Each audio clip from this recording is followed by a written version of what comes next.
président Xi Jinping rencontre les dirigeants de divers pays à la veille du forum Ceinture et Route. Le programme spatial chinois Excentive attire les étudiants étrangers. Focus sur la construction navale chinoise. La Banque de Chine lance 500 millions de dollars d'obligations au Luxembourg. Pourquoi la Chine importe-t-elle tant de soja? Le président Xi Jinping a rencontré son homologue chilien Sébastien Piñera. Le président Xi a déclaré que le Chili était un partenaire important dans la construction de l'initiative Ceinture et Route et que les deux pays devraient saisir cette occasion pour renforcer la confiance mutuelle et la coopération pragmatique. Le président Piñera a déclaré que le Chili soutenait l'initiative Ceinture et Route et souhaitait travailler avec la Chine pour accroître la connectivité régionale. Xi Jinping a également rencontré le président azerbaïdjanais Ilham Aliyev. Le président chinois a déclaré que la coopération entre les deux pays avait donné des résultats fructueux et profité aux deux peuples. Il a déclaré que les deux parties devaient promouvoir le commerce et les investissements bilatéraux, ainsi que la coopération dans divers secteurs. Le dirigeant chinois a rencontré le même jour le premier ministre éthiopien Abiy Ahmed, le président mozambicain Filipe Nyusi, la conseillère spéciale d'État du Myanmar Aung San Suu Kyi, la directrice générale du Fonds monétaire international Christine Lagarde et une délégation japonaise de haut niveau. Le président Xi apprécie le rôle du FMI et des autres organisations internationales dans l'initiative Ceinture et Route. Il espère que la voix des marchés émergents sera mieux entendue, tandis que le FMI mène des réformes. Parallèlement, Xi Jinping a adressé un message de félicitations au groupe de réflexion de l'initiative Ceinture et Route et demandé d'intensifier les efforts visant à améliorer la compréhension mutuelle et à trouver un terrain d'entente. Dans cette station au sol pour satellite de l'Université Polytechnique du Nord-Ouest, ou UPN, Felipe Coelho est en train d'expliquer pourquoi les stations au sol sont considérées comme les cerveaux du réseau satellite. En 2017, quand il a intégré le projet CubeSat en Allemagne, Coelho a rencontré son conseiller actuel, Huang He. C'est par le biais de cette relation qu'il a pris connaissance de l'UPN et de la manière dont elle pourrait l'aider à poursuivre ses rêves dans le domaine de l'ingénierie aérospatiale. Qui n'a jamais rêvé de devenir astronaute? Quand j'étais enfant, je me suis toujours dit que ça devait être très excitant d'être astronaute. J'étais très inspiré par la NASA et les films de science-fiction. L'année dernière, afin de maximiser son exposition dans le domaine de la recherche industrielle, Coelho a quitté le Brésil pour suivre un programme de master en ingénierie aérospatiale à l'UPN en bénéficiant d'une bourse complète. Il dit avoir été aguiché par le développement rapide de la technologie spatiale de la Chine et ses nombreuses opportunités de recherche internationale conjointe comme voile solaire. Depuis le début, je veux avancer vers quelque chose que je veux accomplir depuis le départ. Voile solaire était un programme conjoint entre l'UPN et l'Université technique de Munich. Les deux institutions se sont unies pour envoyer un vaisseau spatial vers Mars dans l'espace lointain. Nous coopérons activement et aidons les pays participants à l'initiative Ceinture et Route dans leurs recherches. Actuellement, nous voulons travailler avec l'Université technique de Munich en Allemagne pour développer ensemble un satellite. Nous espérons qu'à l'avenir, ce satellite sera assemblé en orbite, mais aussi lâché par les astronautes en orbite. Leur école fournit également un financement pour soutenir les étudiants de l'UPN. En 2017, l'UPN et la Société chinoise d'astronautique ont lancé l'Alliance d'innovation aérospatiale de l'initiative Ceinture et Route. Son but est de promouvoir la coopération au sein des membres de l'Alliance dans la formation du personnel qualifié, la recherche scientifique, le développement technologique et les applications. L'Alliance compte 51 membres de 14 pays, dont la Chine, le Pakistan, l'Égypte, la Russie, le Royaume-Uni et les États-Unis. Au fil des ans, nous avons aussi fait la connaissance de nouveaux partenaires, comme l'Université nationale d'aéronautique d'Ukraine, qui sont renommés dans le domaine de l'aérospatiale. Nous avons établi une alliance étroite dans le domaine de la recherche. Nous avons également organisé un camp hivernal au Caire, en Égypte, qui a été hautement apprécié par l'Académie militaire d'Égypte. L'Alliance a accueilli plusieurs événements, comme l'Atelier des jeunes érudits et le 9e Symposium international de l'APSCO. Coelho confie qu'il ressent une grande fierté chaque fois qu'il voit le satellite sur lequel il a travaillé lancé dans l'espace. Autrement dit, il se rapproche d'un pas de son rêve.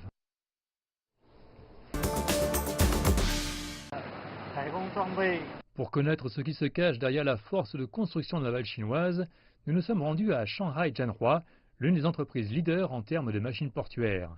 Son directeur économique, Li Juixiang, nous a révélé le secret de ce succès. Cette puissance hors pair repose sur des percées technologiques, des recherches exclusives et la production dans l'ingénierie de la marine. Construire un navire est un projet immense. Zhenhua souligne l'importance du service de soutien pour les produits.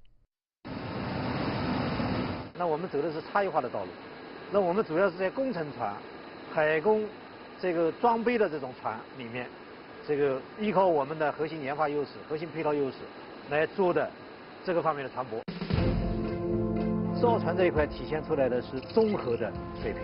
首先，你的设计研发能力，那牵涉到原材料的基础工业保障能力，包括核心配套技能、控制能力。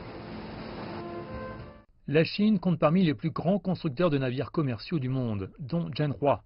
Ils produisent des navires de plus en plus sophistiqués et de vastes réseaux de ports, de lignes maritimes et de liens commerciaux. 中国从这个原来自己造不了船，到现在能够成为这个造船大国。那么成为大国，确实整个的工业体系各方面的配套、项目的这个管控能力、配套上的管控能力，在逐步的提升。 Le défilé naval est une vitrine des meilleurs navires de guerre chinois. La deuxième économie mondiale est en train de faire de sa marine une puissance maritime clé. 虽然说振华没有造过这种军舰，但是从造船的这种相关性来看的话，确实，短时间里面，这个中国能够有很多的类似的这种舰船下海，那个折射出来的是整个中国的这个工业体系、工业制造的水平在逐步的提升。 La Chine possède la plus grande structure de construction navale du monde et son développement jouit du soutien des dirigeants de plus haut niveau. La puissance de Zhenhua s'est attiré la reconnaissance du monde entier. Selon Li Juexiang, le design et la production des machines de marine sont parfois plus sophistiqués que ceux d'un porte-avions. C'est là que réside la force de Zhenhua. 这个是我们振华人的梦想。除了把港机产品做好，咱们为这个海洋强国能够提供更多的这个支撑。 From refitting and import to manufacturing and export. Du réaménagement aux importations, de la manufacture aux exportations, la capacité de construction navale de la Chine connaît un bond. Cette usine est le reflet de cette transformation.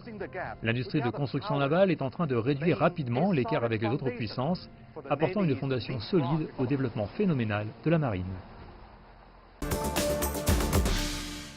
La Banque de Chine a choisi le Luxembourg pour lancer des obligations d'une valeur de 500 millions de dollars lors d'une cérémonie officielle le 24 avril à la Bourse de Luxembourg.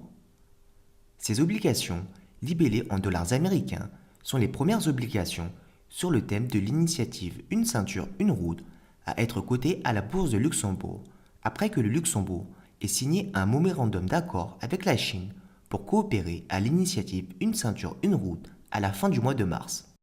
L'initiative est un cadre qui nous permet de disposer de beaucoup plus de financement et de nombreuses autres transactions frontalières pour aider les marchés des capitaux, a déclaré le 23 avril le PDG de la Bourse de Luxembourg lors de la cérémonie officielle de lancement. En fin de compte, cela signifie construire un pont entre le marché chinois et la communauté des investisseurs internationaux. Des mesures importantes ont été prises, mais nous pouvons aller au-delà et nous sommes déterminés à jouer un rôle dans la poursuite de ce développement. Le 10 avril, la Banque de Chine a émis simultanément des obligations sur le thème Une ceinture, une route dans 5 pays et en 5 devises, collectant l'équivalent d'un montant total de 3,8 milliards de dollars. La tranche de 500 millions de dollars a été émise via la succursale de la Banque de Chine au Luxembourg et a suscité une excellente réaction du marché. La dernière émission de la Banque de Chine correspond à son 5e lancement d'obligations sur le marché obligataire international qui soutient des projets liés à l'initiative Une ceinture, une route. Le total des obligations émises par la Banque de Chine sur le thème Une ceinture, une route s'élève à ce jour à plus de 15 milliards de dollars. La Banque de Chine fournit une gamme complète de services financiers à ses clients sur la partie continentale de la Chine ainsi que dans 57 pays et régions. Le soja est le produit agricole le plus importé en Chine. L'écart dans le marché du soja en Chine est relativement grand.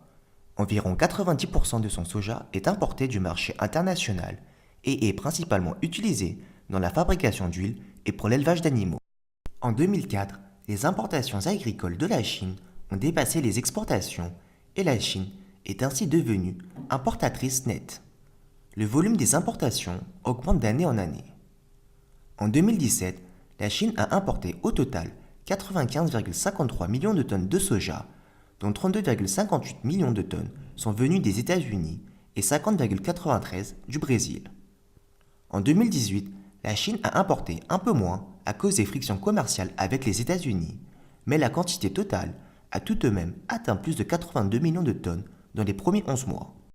Ke Bin-sun, ancien président de l'Université agricole de Chine, a souligné que les terres arables en Chine sont assez limitées. Si le pays n'importe pas de soja et utilise ses propres terres pour la production, il n'y aura que 120 kg de soja par mètre cube. Cela signifie que la production ne serait pas suffisante même si toutes les terres arables du nord et du nord-est de la Chine étaient utilisées pour la production de soja. Les ressources de Chine ne sont pas suffisantes, ce qui fait que les importations peuvent aider à conserver les terres.